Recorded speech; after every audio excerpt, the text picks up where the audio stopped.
thousands of years old. Cracking its code seemed impossible until one man devoted his entire life to deciphering its cryptic messages. Next, on Ancient Mysteries.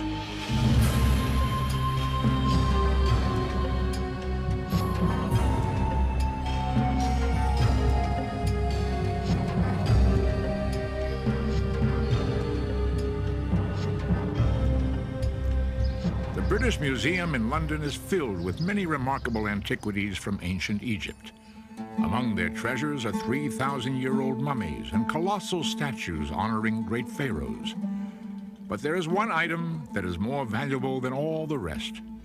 At the entrance to their Egyptian collection is a large stone tablet, one that could be overlooked if not for its conspicuous and prominent position. It's known as the Rosetta Stone, one of the most important treasures of all time. What is the Rosetta Stone, and how did this seemingly insignificant rock forever change our belief in mankind's past? For 2,000 years, the history of ancient Egypt was buried in the sands of time. Travelers and scholars were aware of the existence of these mysterious people, but nothing was known about them. What kind of men built these gigantic pyramids the size of mountains? To what gods did they dedicate their enormous temples the size of cities? And why did they preserve their dead, burying with them treasures beyond belief? Visitors to this ancient world find strange picture writing everywhere. First called hieroglyphs by the Greeks, this mystical language fills the temples, monuments, and tombs. Walls abound with bizarre pictures of animals, human heads, and unknown shapes. Many surround paintings of Egyptians giving offerings to animal-headed gods. Even their dead were buried with this sacred script on their wrappings and coffins. What do these strange carvings say? Did the Egyptians possess black magic medicine and powerful weapons? Would they provide us with answers to the Bible's mysteries? What was needed was a clue, a key to unlock the mystery. Like the rediscovery of ancient Egypt, the finding of an unusual and puzzling tablet would be only the beginning. By the time of Christ, the ancient Egyptians were already legends of a distant past. Greek and Roman historians could only guess at what knowledge this once powerful civilization possessed. As the centuries passed and Europe had its Renaissance, ancient Egypt remained silent, waiting for its own rebirth. It took one of the most powerful men of all time to awaken Egypt from its sleep, a man whose leadership in battle was matched only by his passion for history. During the late 1700s, the French and British were fighting a war for world domination. In 1798, General Napoleon Bonaparte proposed leading the French army on a military invasion of Egypt. If the French could command this crossroads between Europe and Asia, they would control trade and become the most powerful country in the world. By this time, the 29-year-old Napoleon had become a legend in the French army. His victories over Austrian forces in Italy established France and himself as new powers to be reckoned with. Napoleon's sense of history and destiny led him to view Egypt as his next prize. On July 1st, 1798, Napoleon's army sailed into Egypt's port city of Alexandria. In addition to 38,000 soldiers, 167 of France's top scientists and scholars were on board. Rarely have military expeditions had academic interests as well. What was Napoleon's plan? Why was he fascinated with ancient Egypt? Like Alexander the Great, did Napoleon believe his destiny was to annex Egypt on his way towards conquering the world? The egocentric Napoleon viewed Egypt as more than just a cornerstone in his empire. He knew of its legends, its power, and its history. This was the land of the pharaohs. These kings were considered gods by their subjects. They ruled over the world's greatest civilization for 2,000 years. Napoleon was determined to learn their secrets. Like Julius Caesar, Napoleon believed he could win the hearts and minds of the Egyptians. Did he believe he was to be their next pharaoh? As a member of the French Institute of Egyptology, Napoleon personally selected the academics who formed his expeditionary force. While the French army swept up the Nile, crushing all opposition, the scholars immediately began their work setting up an institute in Cairo.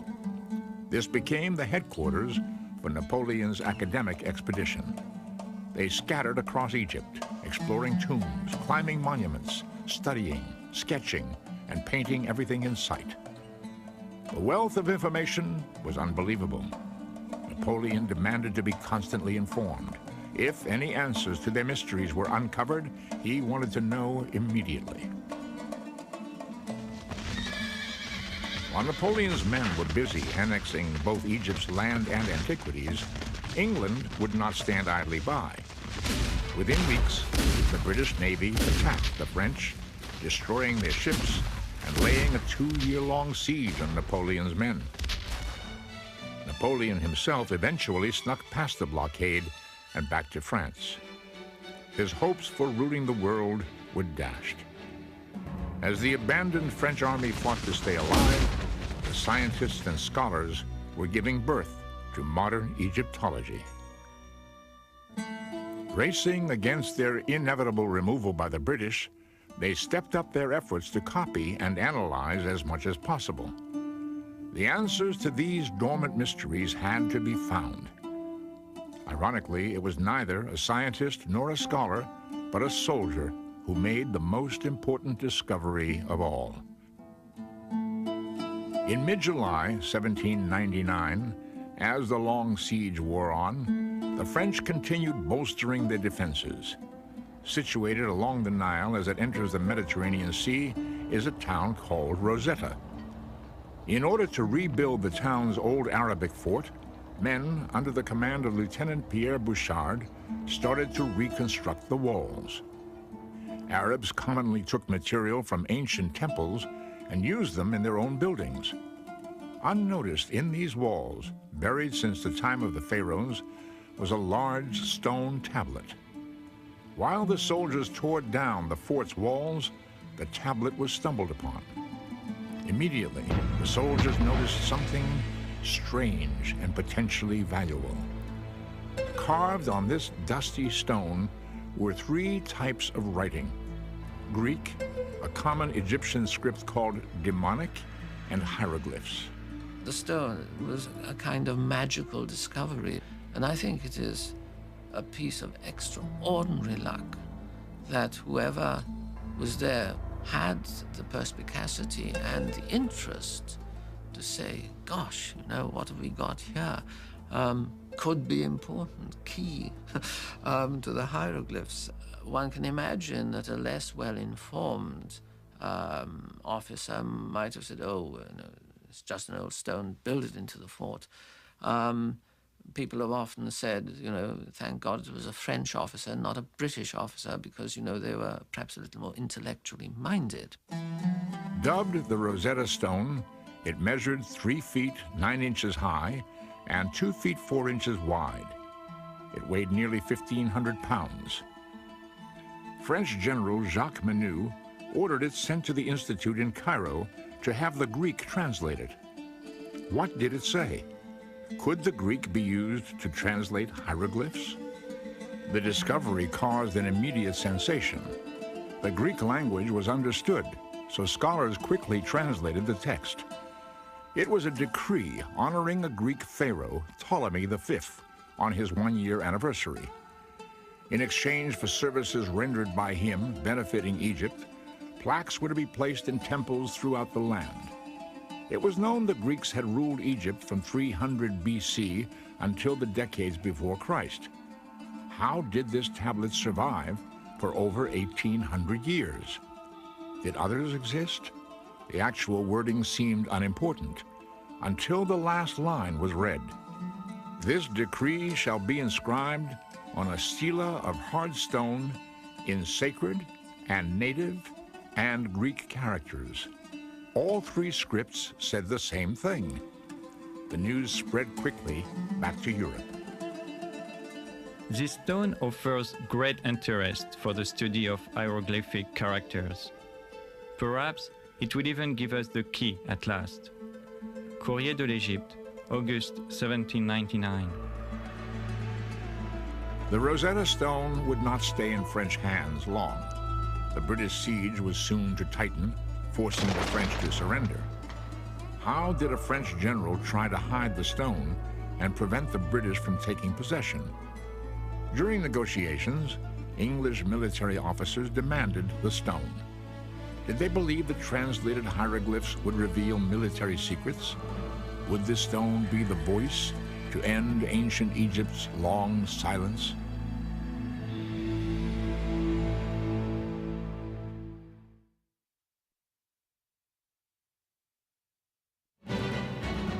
Napoleon's two-year military campaign in Egypt was a complete disaster. Over 9,000 men were killed, and the French Navy was decimated by the British. Those who remained were now trapped in Egypt, isolated by a British naval siege along the Mediterranean coast. However, both scientifically and culturally, the Egyptian expedition was of great and long-lasting importance.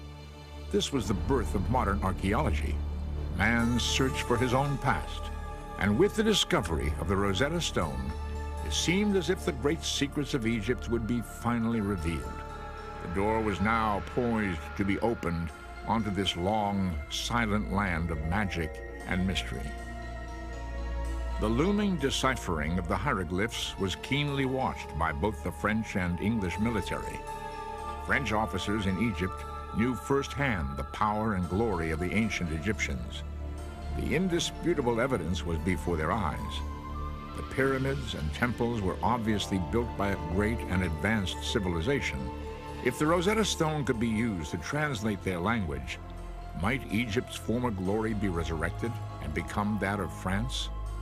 How quickly could the French decipher the stone and thus read the hieroglyphs? Would the code be cracked before the British forced their surrender? Under military orders, scholars at the Institute raced to complete the deciphering. The Rosetta Stone had 3 texts written on it, each in a different script. Reading top to bottom, they were hieroglyphs, demonic, and Greek. The Greek section told of the tablet having the same information written in all 3. While Greek was easily understood, several obstacles stood in the way of using it to translate the 2 Egyptian scripts.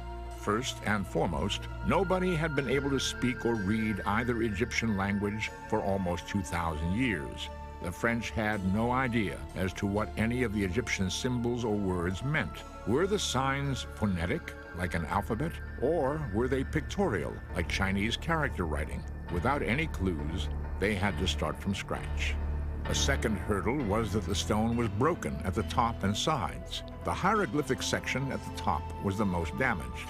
Only 14 lines of text existed. The demonic section in the middle had all of its 32 lines of text, but was broken along the right side. The Greek section consisted of 54 lines. The frustrated French had no way of knowing which words or lines of text matched up with which Greek words. As it turned out, time was not on their side. In August 1801, 2 years after the discovery of the Rosetta Stone, the English ended their siege, attacking and forcing the French to surrender Egypt. As part of the withdrawal agreement, French military officers were allowed to keep all their personal possessions, but the Institute in Cairo had to hand over all of their discoveries. The academics were furious. What right did the British military officers have to abscond with the legacy of the past? Egypt belonged to mankind. What would become of these priceless treasures? When the British got the French to surrender at Alexandria, the Rosetta Stone was already famous, although I think it was more famous in France than it was in Britain. But it was certainly regarded as one of the spoils of war, and it was regarded as one of the fruits of the British victory. The French were distinctly reluctant to let the stone out of their hands and hid it away, trying to pretend they hadn't got it. You are taking from us our collections, our drawings, our copies of hieroglyphs. But who will give you the key to all that? Without us, this material is a dead language that neither you nor your scientists can understand. Sooner than permit this vandalism of our property, we will scatter it amid the sands and throw it into the sea. If it is celebrity you are aiming for, very well. You can count on the long memory of history. You too will have burnt a library in Alexandria. Member of the French Institute in Cairo, 1801. General Jacques Menu, now in command after Napoleon's flight back to France, attempted to keep the Rosetta Stone in French hands. After failing in an attempt to smuggle the stone out of Egypt by ship, Menu had it wrapped in cloth and hidden among his private possessions. If confronted, Menu would claim it was his personal property and thus exempt from forfeiture. Knowing the French would try to slip the Rosetta Stone out of the country, the British military brought in William Hamilton from Greece to Egypt. He had an eye for the antiquities of the world. While in Greece, he was instrumental in acquiring the Elgin marbles from the Parthenon in Athens. The British knew he would not leave Egypt without more treasures for the king. Hamilton and the British military suspected Menu of hiding the stone. When confronted at his home in Alexandria, Menu protested vigorously his right to keep the stone, but the British officers were insistent. At the point of a gun, Menu agreed the French were on the losing end of this battle. Rather than destroy the stone, Menu agreed the British were stronger and had won the right to this most valuable of trophies. William Hamilton confirmed the stone was authentic, and the British Army finally took possession of their prize. The Rosetta Stone was immediately shipped back to England, arriving in February 1802. England now had the key, but the French had made copies. The race began in earnest now to see who would decipher its cryptic mysteries first. With all the power and riches of Egypt at hand, fame and glory was destined to the man who found the key. As nations watched, top scholars battled each other to be the one who opened the door. How did bitter rivalries develop between friends? Who were the men who tried and failed to crack the code? Would the Rosetta Stone ever reveal its answers? While ancient Egypt was being rediscovered by the French and English, significant events were unfolding in other parts of the world.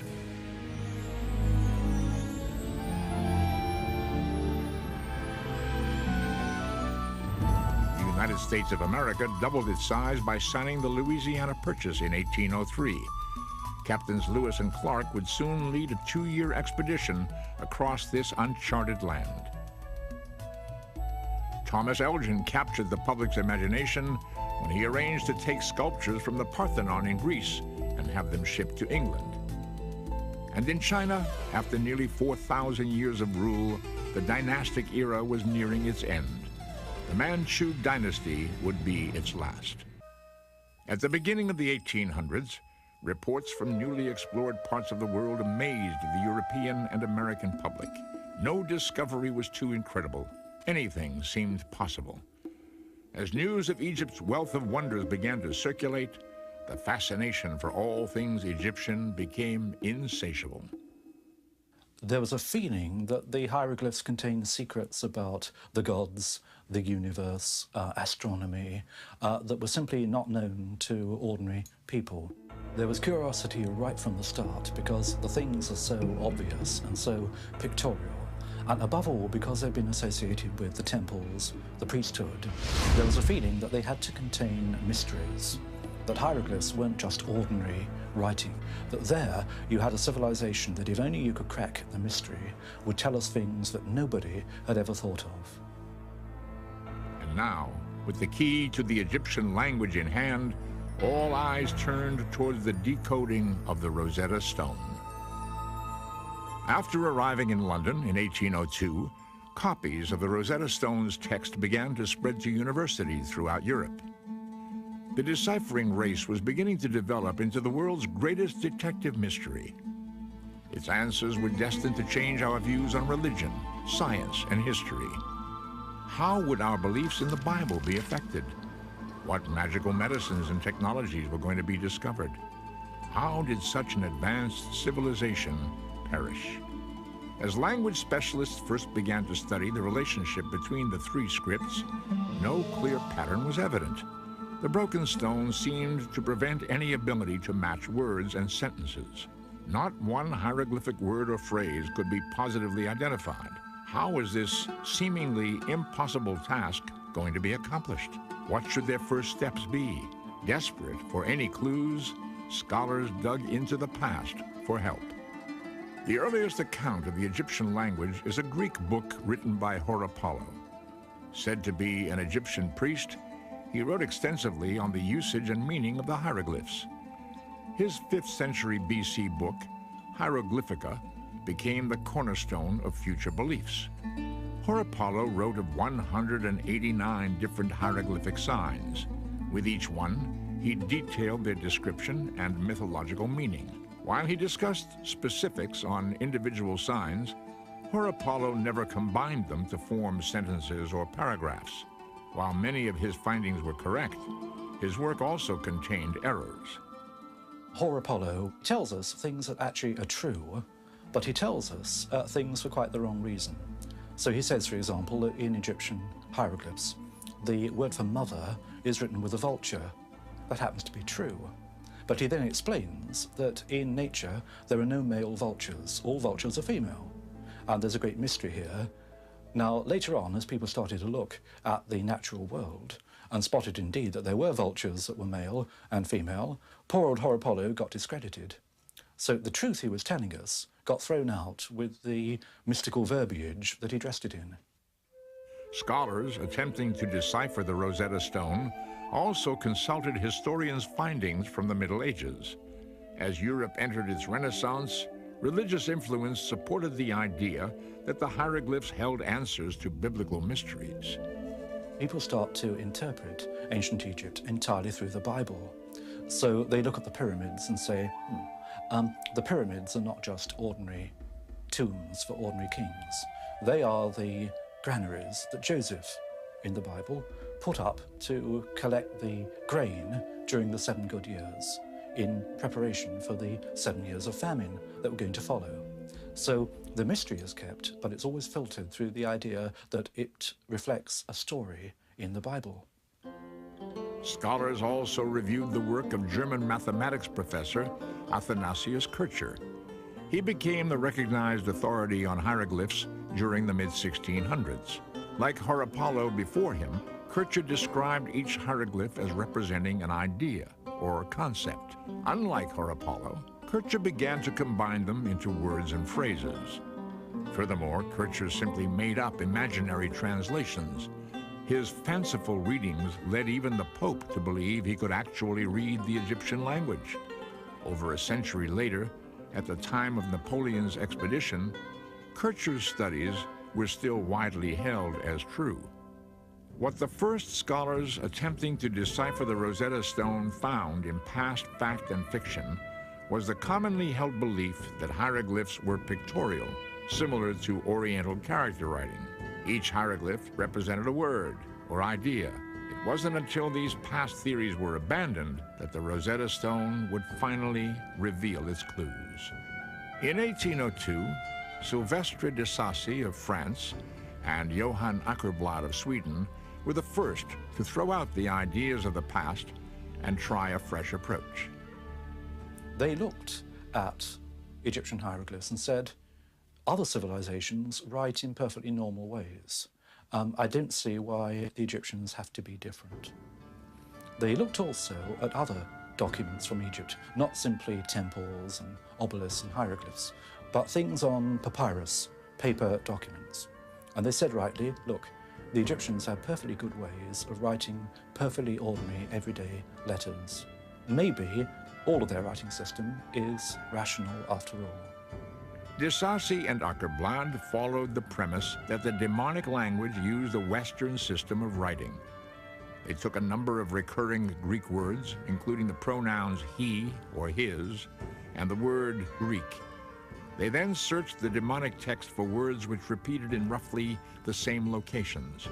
They verified that wherever these words occurred in Greek, they appeared in a similar pattern in the demonic.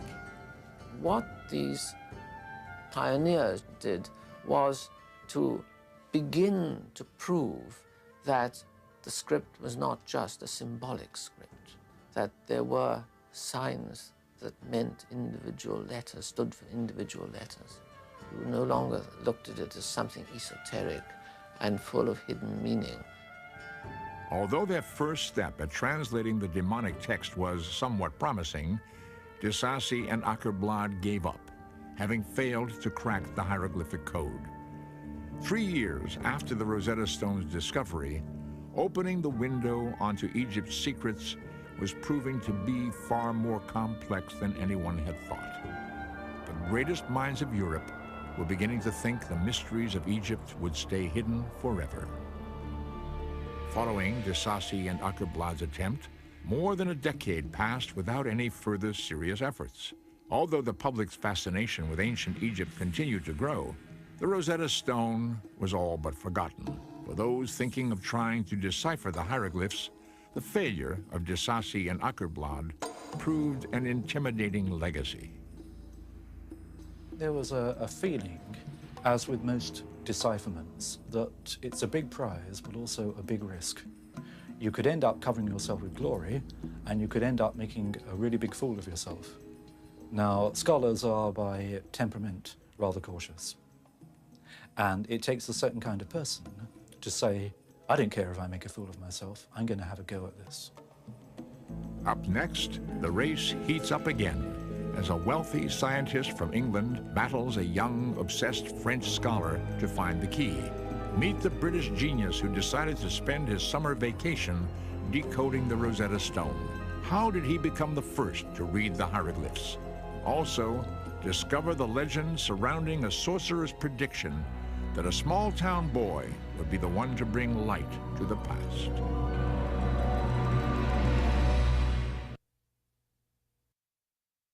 Although more tombs and temples filled with hieroglyphs were being discovered, no one seemed capable of reading ancient Egypt's secrets. This magical language seemed destined to stay buried forever.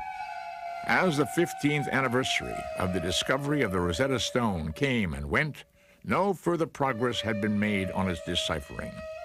Although past failures at cracking its riddle seemed to prevent any future serious efforts, two men would soon step forward, each one claiming they were the first to turn the key. In the summer of 1814, a 41-year-old physician, physicist, and linguist from London took a copy of the Rosetta Stone to his country home. He decided to spend his summer vacation mulling over its puzzle. This time, the Rosetta Stone would begin to speak. Thomas Young was one of the most remarkable people that Britain has ever produced. If you do a list of his achievements, it is quite amazing. He looked at the question of light and how that works, and he comes up with the wave theory of light, which is the foundation of a lot of modern physics. He is interested in the human eye. He's interested in how it sees color. He's interested in perception. And his notions of the human eye are at the basis of a lot of modern optics. This man was probably the most brilliant problem solver that Britain has ever produced. Young felt much of the mysticism surrounding ancient Egypt was nonsense. He did not believe secrets to the universe were going to be discovered. What attracted him to the Rosetta Stone was that it was a problem, an unsolved mystery, and he wanted a chance to crack it. Young began by concentrating on the words graphically, He located lines in the Greek text which had words occurring more than once. He then attempted to find lines in the demonic text which had groups of symbols repeated these same numbers of times. Using this matching system, able to identify 86 demonic translations, including the words king, Ptolemy, and Egypt. Where de Sacy and Ackerblad had stopped, Young's initial success led him to continue his efforts. Egyptologists had long been fascinated by the hieroglyphs that were surrounded by ovals. Called cartouches, they seemed to be placed strategically in and around the temples and tombs. A few Egyptologists had begun to speculate that a cartouche contained the name of a pharaoh or member of the royal family. Young used this knowledge to work on the theory that the cartouches on the Rosetta Stone would contain the name Ptolemy. The tablet was honoring him, so his name should be in the cartouches in the hieroglyphic section. Young further surmised that because Ptolemy was a Greek name, the Egyptians would have to write his name phonetically. If the hieroglyphs were pictorial, they would not contain symbols for foreign names or words. 4 years after he began, Young correctly matched the Greek letters in the name Ptolemy with the hieroglyphs inside one of the cartouches. In 1818, he was the first one to cause the stone to speak. The hieroglyphic section had spoken its first word, Ptolemy. While his success was beginning to garner the public's attention, across the English Channel in France, another man had already been obsessed with the deciphering of the Rosetta Stone. A man Young would initially encourage and then later regret having helped at all. Thomas Young's work was well known, not only in England, but also in other countries.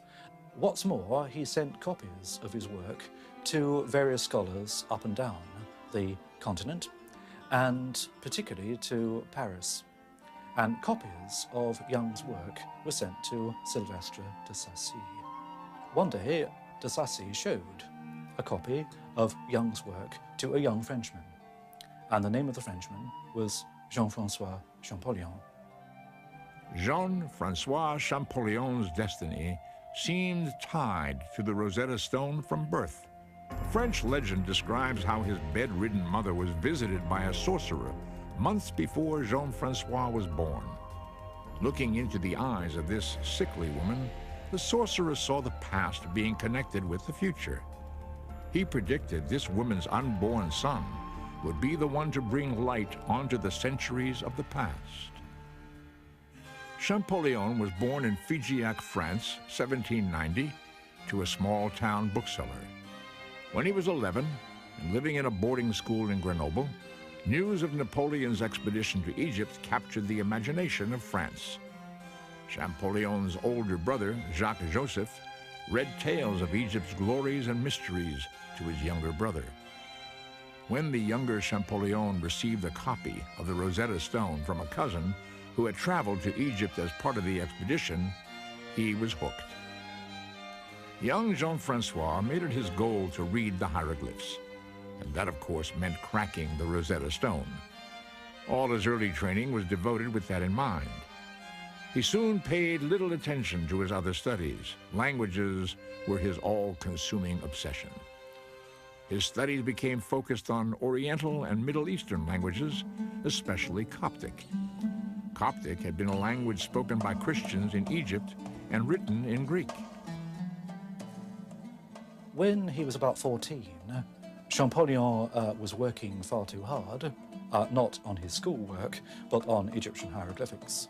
And he had what nowadays I think would be called a minor nervous breakdown. And he was sent off to recover. And he wrote a letter back to his elder brother saying, "It's so boring here, send me a Chinese grammar." That was the kind of obsessive personality that Champollion was. Champollion's early studies focused on the deciphering of the demonic language and its relation to Coptic. He had previously believed that hieroglyphs were symbolic, that they were mysterious and could not be deciphered in an ordinary way. But at about the same time as Young, Champollion began to sense the same links between the Greek names and the hieroglyphic cartouches. When reports of Thomas Young's work reached him, Champollion realized in a flash they were correct. Champollion would take Young's work and propel it forward. After obtaining an inscription of the known cartouche of Cleopatra from the Temple of Philae, Champollion recognized that if Ptolemy and Cleopatra have common letters, their hieroglyphs should have similar signs as well. When Champollion lined up their hieroglyphic names, the signs for P, L, and O lined up. Champollion had proven Young's theory that foreign names were spelled phonetically in the hieroglyphic language. The door was now open, and Champollion was about to walk through. Champollion realized that Young was right, that you could show that hieroglyphs could write the names of the Greek rulers of Egypt. But that was one thing. It may be that that was simply a way used in later times to write foreign names. The question was whether hieroglyphs went back in the same way into earlier periods. Champollion took a look at a copy of an inscription from the great temple of Karnak. This inscription had a king's name repeating itself many times. The king's name was written with 3 signs. At the top was a sun disk.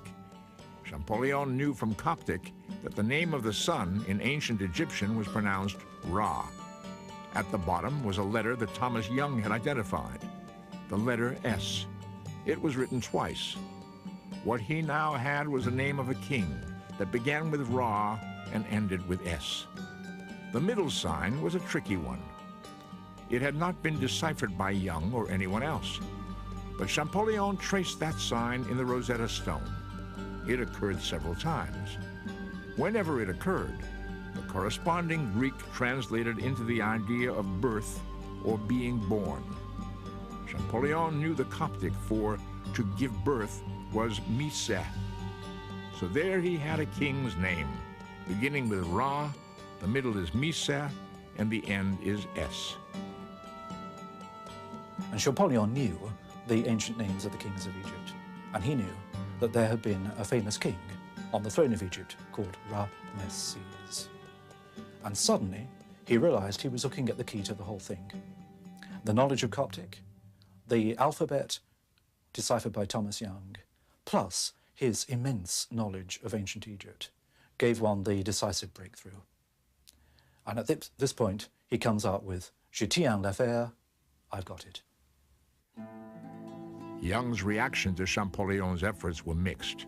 He was happy to see someone moving along his work, but he was enraged by Champollion's refusal to give him any credit. Champollion may have had the same ideas, but his work was not published. Young's was.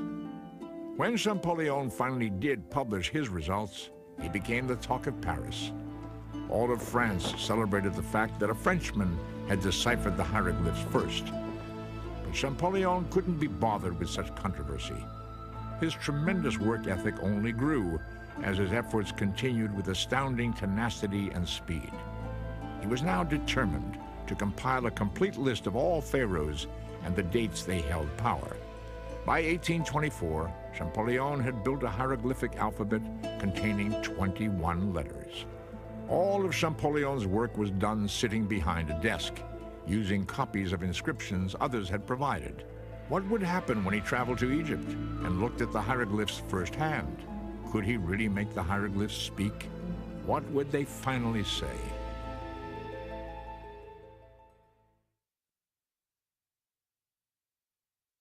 The door was beginning to open into Egypt's past. The Rosetta Stone was finally proving to be the key to unlocking the hieroglyphs. But what did they say? What secrets and mysteries would be revealed? The announcement of Jean-François Champollion's discovery brought him much acclaim in France. The French Academy had previously considered him a crazy obsessive, working away in his room and getting nowhere. But now, suddenly, he was a national hero. The French government asked Champollion to arrange the purchase of British Egyptologist Henry Salt's extensive collection. After its incorporation into the Louvre Museum in 1827, Champollion was appointed the museum's first curator of Egyptian antiquities. However, Champollion had more in his mind than building a museum's inventory. He wanted to travel to Egypt. In 1828, with help from the Museum of Turin in Italy, Champollion organized an expedition to travel up the Nile River.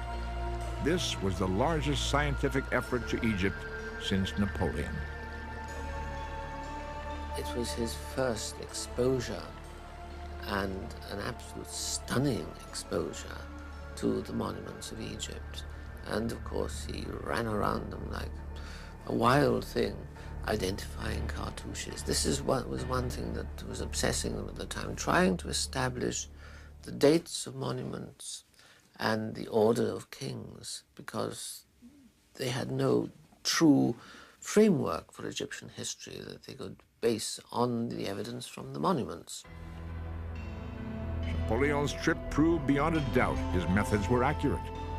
He was able to read the ancient Egyptians' language off the temple walls themselves. His efforts in translating the hieroglyphs are credited with single-handedly creating the science of Egyptology. Egypt was no longer the land of silence. It was now speaking to us from the past. The names of pharaohs such as Ramesses and Tutmosis were legendary, but now their faces could be identified. We now knew when they ruled and in which temples they prayed. Upon returning to Paris, Champollion continued his work. He now had enough material to write the definitive history of Egypt. Unfortunately, he would never get the chance. On March 4th, 1832, Jean-Francois Champollion died. Champollion never had any doubts about his own ability and about his own achievement. And although he died at the age of 42, towards the end of his life, it was realized what he had done. And the French, quite rightly, created a professorship of Egyptology for him, the first anywhere in the world. So he died knowing that his achievement had been recognized. A lot of Champollion's work was left after his death, and the elder brother collected it, published it as a memorial to the genius in the family. Where Champollion had focused on the pharaonic history of Egypt, others began to use his tools to study the demonic and hieroglyphic languages. The amount of written material on walls and on papyrus scrolls was tremendous. As the years went by, the social, political, economic history of the ancient Egyptians began to be understood. But it was the personal written records that surprised most people. We learned that by looking at the ancient Egyptians, we were looking at ourselves. Slowly, it became clear that the Egyptians were like the rest of us.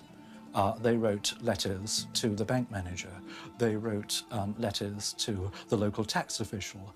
They wrote letters to each other about various normal aspects of normal lives. They had literature, just like ours, not very different. The Rosetta Stone brought back to life the history of both ancient Egypt and of mankind itself. Although the Rosetta Stone has been deciphered now for more than 170 years, we're still only scratching the surface of what mysteries are buried. From the spectacular treasures found in the tomb of King Tutankhamun in 1922, to the uncovering of the tomb of the sons of Ramesses the Great in 1995, ancient Egypt is still providing new and amazing discoveries. The Rosetta Stone is a milestone between a period when all we knew about our own origins was in the Bible or in the writings of the Greeks and the Romans. After the Rosetta Stone, we start to look at ancient history speaking for itself. It starts to say, where have we come from? Where have the ideas come from? What are our roots? And the Rosetta Stone is a way of bringing us face to face with our own identity. And now, through the extraordinary efforts of men like Napoleon Bonaparte, Thomas Young, and Jean-Francois Champollion, the riddle of the Rosetta Stone has been solved. The language and mysteries of the ancient Egyptians can now be understood.